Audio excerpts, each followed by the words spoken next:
మీ అందరికీ తెలిసినటువంటి విషయమే. మనకి తెలంగాణ నుంచి ఆంధ్రప్రదేశ్ మనం విభజించబడిన తర్వాత, స్టేట్ డివైడ్ అయిన తర్వాత మనకి ఏపీ రీఆర్గనైజేషన్స్ యాక్ట్లో ఒక మంచి రిఫైనరీ ఇవ్వాలి అనేటువంటిది ఒక యాక్ట్లో కూడా ఉంది. మొన్న గౌరవ ముఖ్యమంత్రి చంద్రబాబు నాయుడు గారు ఢిల్లీ వచ్చినప్పుడు మనకున్నటువంటి హక్కు ఏపీ రీఆర్గనైజేషన్ యాక్ట్లో ఉన్నటువంటిది రిఫైనరీ కావాలని చెప్పేసి గౌరవ ముఖ్యమంత్రి గారు కేంద్ర పెద్దలందరిని అడగటం, ప్రధానమంత్రి గారిని, పెట్రోలియం మినిస్టర్ గారిని కూడా అడగటం జరిగింది.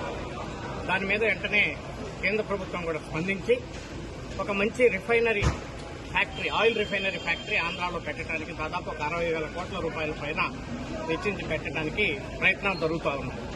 సో తప్పకుండా అది మన రాష్ట్రానికి వచ్చిందని చెప్పి మనం ఆశిస్తా ఉన్నాం. మరి ఈరోజు బీపీసీఎల్ సీఎండీ గారు, అలాగే వాళ్ళ రిఫైనరీ హెడ్, డైరెక్టర్ ఫైనాన్స్ అందరూ కలిసి ఈరోజు గౌరవ ముఖ్యమంత్రి గారిని కలవడానికి వచ్చారు. ఆ సందర్భంలో దుర్గామ్మ టెంపుల్ను కూడా దర్శించుకోవడం కోసం వారితో పాటు కలిసి వచ్చాం.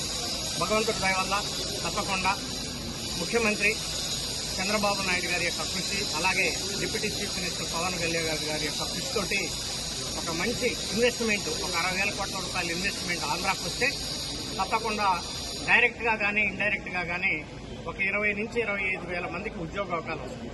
దానికోసం అందరం కూడా ఎంపీలు అందరం కలిసి కూడా ప్రయత్నాలు చేస్తాం. మరి ముఖ్యమంత్రి గారి యొక్క సజెషన్స్ ప్రకారంగా, అలాగే పవన్ కళ్యాణ్ గారి యొక్క సజెషన్స్ ప్రకారంగా. ఓకే.